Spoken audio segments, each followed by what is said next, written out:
Hey y'all, and welcome back. It's been a few weeks actually, but anyway,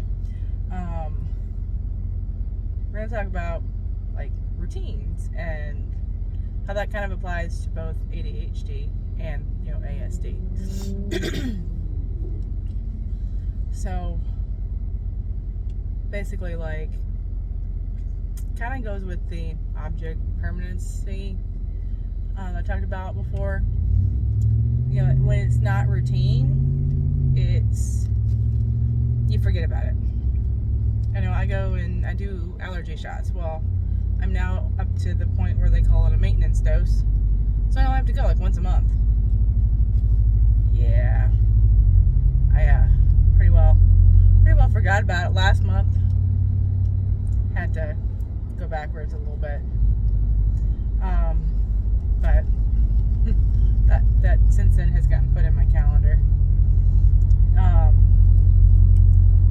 And like making videos, they haven't yet totally become routine for me, so therefore that's the reason they're a little bit sporadic, because I forget about them.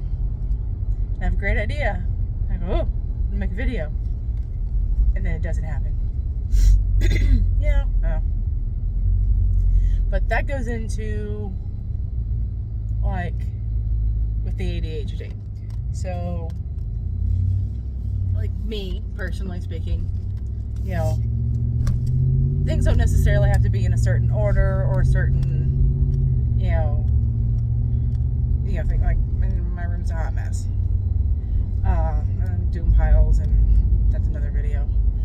But like where I get up, go to work, same time every day. Well, 5 days a week. And I have the early shift. So Izzy had a softball game in Venice and got home really late. So I had switched my shift to where I came in a little bit later. I was still up at the same time. Didn't get to sleep in and catch up on some sleep that I missed because of being out later. No. Body was like, yep, hey, it's time to get up.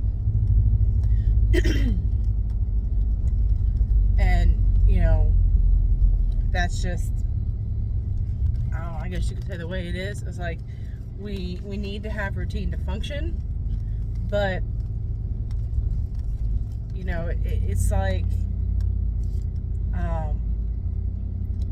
we have to have the routine. We need the routine, but routine gets boring. We want to spice it up, but if we spice it up, we're gonna get overwhelmed unless it's something that's been planned out. Like, I want to go to Cape Canaveral for my birthday because I'm a nerd. All right, I'm turning the big 4-0 this year, going to Cape Canaveral. But I planned that, so it's still going to be overwhelming. I'm still going to have to make sure and double check and triple check and make sure that we've got everything, because I'm going to forget something. I always do. Whenever we've gone on a trip for any of this, something always gets forgotten. Something, not someone. This ain't Home Alone. But it's still overwhelming. Like, even if it's something that's been planned and thought out, I know it's going to happen, it still can get overwhelming. And then you almost don't want to do it. And that's what kind of falls along with on the spectrum. Like my son, when he was younger, we get up, we go to daycare, I go to work, pick him up, we go home. If I had to make a stop by the grocery store or something on the way home that fell out of routine, it was a whole meltdown. It was a whole thing. And people say, they're throwing a temper tantrum. No. When people are overwhelmed by something, it's not a temper tantrum. It's a meltdown. And there's a difference, because they've just got overstimulated, overwhelmed over something. And I've done it. I've had a set plan about something, and it was a reward for the kids when they were little. We were going to go do X, Y, or Z, and the kids were trolls. And I said, nope, we're not going to do it. And then I've got, my mom in the background going, well, this is only once a year. It was like the free museum day. We were going to go to one of the museums. And it only comes around once a year and blah, blah, blah, da, da, da. I'm like, I'm not rewarding this behavior. And I wound up throwing a whole meltdown, slamming doors, yelling at people because I got overwhelmed. Not my brightest, shiniest moment, but it happens. And it happened at home, not out in public. So, they're, for me. But that's what happens with people, and, I'll say children, but in people that, are on the spectrum. They get overwhelmed by things. And usually it's an outburst, a meltdown, or whatever you want to call it, that transpires.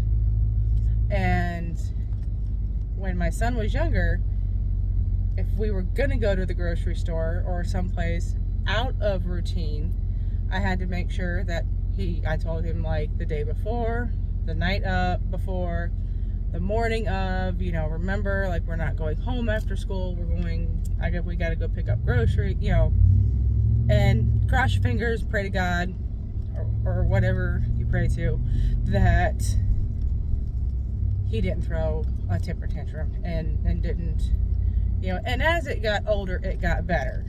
But even to this day, if we're supposed to do something and I can look at him and tell him, as I'm picking him up, hey, by the way, we got to stop by X, Y, or Z. And now that he's 15, I can be like, dude, you can sit in the car, it's fine. Truck, excuse me. But if he's going to go in with me, he'll be like, what do you need? And I'll say X, Y, and Z. He'll be like, we're going to get X, Y, and Z. We're not going shopping. Fine. But usually if I'm going after work for something, I'm not going to go shopping anyway. We're going to get X, Y, and Z. But that's how routines fall into, like, necessity and to be able to, function, day to day.